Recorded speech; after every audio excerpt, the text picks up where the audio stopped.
Un saludo a todos y a todas. Soy Susana Villarán, actualmente alcaldesa de la ciudad de Lima. He sido en el Sistema Interamericano de Derechos Humanos peticionaria durante algún tiempo en mi calidad de secretaria ejecutiva de la Coordinadora Nacional de Derechos Humanos del Perú, con algunos casos tan importantes como el caso Barrios Altos, conocido porque en ese caso de esa matanza ocurrida no muy lejos de donde me encuentro actualmente, un 3 de noviembre de 1991, se dieron las leyes de amnistía que tuvieron un impacto muy importante a partir de la sentencia de la Corte Interamericana de Derechos Humanos, no solo en el Perú, sino en el resto del hemisferio. He sido también miembro de la Comisión Interamericana de Derechos Humanos y como tal relatora para países como Guatemala, Colombia, Nicaragua, en un inicio relatora para los derechos de la niñez y también relatora para los derechos de las mujeres. Y también he estado en el lado del Estado en relación al Sistema Interamericano de Derechos Humanos, justamente cuando, por esas cosas de la vida, me tocó ser parte del proceso de solución de las reparaciones para las víctimas de Barrios Altos y sus familiares. Conozco pues el Sistema Interamericano desde dentro y lo conozco desde diversos ángulos.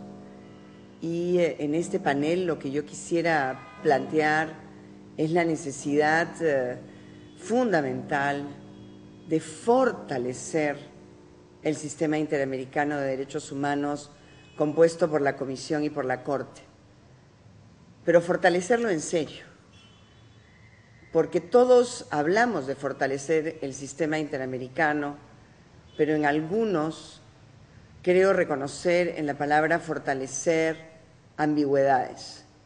Fortalecer significa mantener esta gran caja, importante caja de herramientas que es la Comisión Interamericana de Derechos Humanos en la promoción y en la protección de los derechos humanos. Por ejemplo, el sistema de peticiones individuales en este espacio cuasi judicial de la institucionalidad de la Comisión Interamericana de Derechos Humanos no puede ser minimizado. Menos aún las medidas cautelares.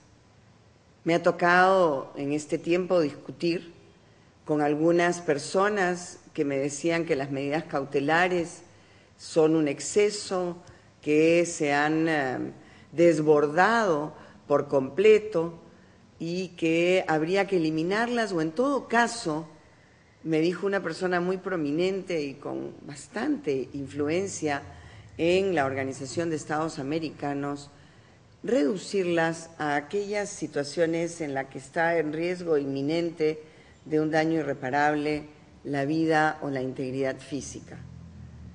Y yo les digo que no, les digo que de ninguna manera. Es imposible pensar qué hubiese sucedido en República Dominicana si no se hubiesen otorgado las medidas cautelares en los casos de Dilcia y Violeta, un caso que finalmente llegó a la Corte Interamericana de Derechos Humanos y que tenía que ver con la situación de estas niñas migrantes y su derecho, el acceso a la identidad y a través de ella a la educación. ¿O qué hubiese pasado con los niños infractores privados de libertad en Sao Paulo? O en otras situaciones que me tocó a mí personalmente solicitarlas al Pleno de la Comisión, en situaciones colectivas de pueblos indígenas en Colombia o en Guatemala. De ninguna manera podemos permitir que las medidas cautelares sean o eliminadas o reducidas a 1 o 2 derechos contemplados en la Convención. La situación siempre debatida de que las medidas cautelares no surgen de la Convención misma, sino que son parte del reglamento, es un argumento que no tiene sentido. Lo importante es que las medidas cautelares han salvado vidas, han resuelto situaciones importantísimas de vulneraciones de derechos humanos que de otra manera no se hubiesen podido resolver, tanto cuando han estado atadas a una petición y a un posterior caso, como cuando se han visto de manera individual en el seno de la Comisión Interamericana de Derechos Humanos. Solo a partir de medidas cautelares se han resuelto problemas de legislación nacional, de procedimientos, es decir, soy testigo de ello y por lo tanto la primera defensora de las medidas cautelares. Fortalecer el sistema también significa que los miembros de la Comisión tengamos mucho más tiempo para dedicárselo al trabajo de la Comisión en el hemisferio. No saben los milagros que tiene que hacer una para poder combinar el trabajo en su país, en nuestro país, con el trabajo dedicado a las grandes tareas que la Comisión nos encarga, las relatorías temáticas, las relatorías de país. El trabajo a tiempo completo es fundamental y para ello los recursos. Los recursos son centrales. Este es un tema delicado. Siempre se ha hablado de que la Comisión y la Corte son las joyas de la corona de la Organización de Estados Americanos, pero es una joya que vale poco porque se pone muy poco en mantener a esa joya brillante. Los recursos son claves. Es fundamental el financiamiento. Si no, no hablemos de fortalecer el sistema.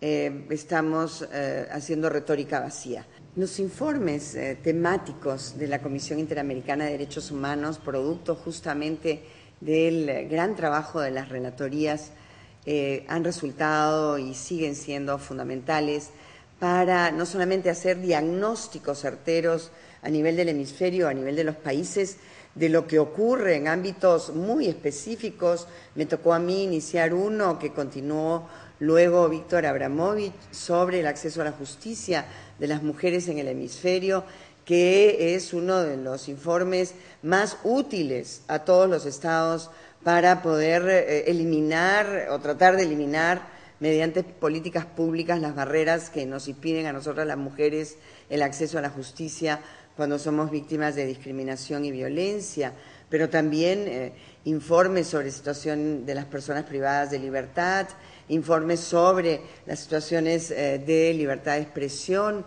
o la situación de las mujeres víctimas de violencia y discriminación en Colombia en medio del conflicto armado que me tocó hacer, todos ellos cargados, importantísimos en términos de recomendaciones para los estados. Todo ello requiere de muchos recursos humanos, de recursos financieros, y por eso la Comisión, esta maravillosa caja de herramientas, tiene que ser fortalecida y no debilitada. He escuchado, lamentablemente, en estos últimos tiempos, palabras muy duras contra la Comisión, palabras que vienen de países, personas que se rasgan las vestiduras, como en las épocas de los 90, cuando aquí en mi país, no muy lejos de donde me encuentro, en el Palacio de Gobierno estaba un señor que se llamaba Alberto Fujimori y decía de todo de la Comisión. La democracia requiere del Sistema Interamericano de Derechos Humanos. Es falso decir que como estamos en épocas democráticas, ya el Sistema Interamericano de Derechos Humanos y sobre todo la Comisión debe quedarse pues en una labor de promoción y educación. No, señores, no, amigos, para eso tenemos el Instituto Interamericano de Derechos Humanos, para hacer educación y promoción. La Comisión es un organismo cuasi judicial y la Comisión es fundamental para mantener la calidad de nuestras democracias y en eso el Perú es testigo de excepción. Yo por eso desde lejos no puedo acompañarlos, me muero de pena quiero firmar con ustedes esta declaración saludando a mi amigo Gustavo Petro y a todos los que se encuentran en este momento en esta sala y decirles, sigamos siendo no solamente aliados, sino defensores de este sistema de protección de derechos humanos que con tanto esfuerzo edificó el hemisferio y que tantas víctimas de tantas formas de violación de derechos humanos ha salvado, ha rescatado. Un gran saludo y un gran abrazo a todos y esperemos que no existan sombras sobre esa comisión y sobre esa corte que tanto bien le hace al hombre y a la mujer de América Latina.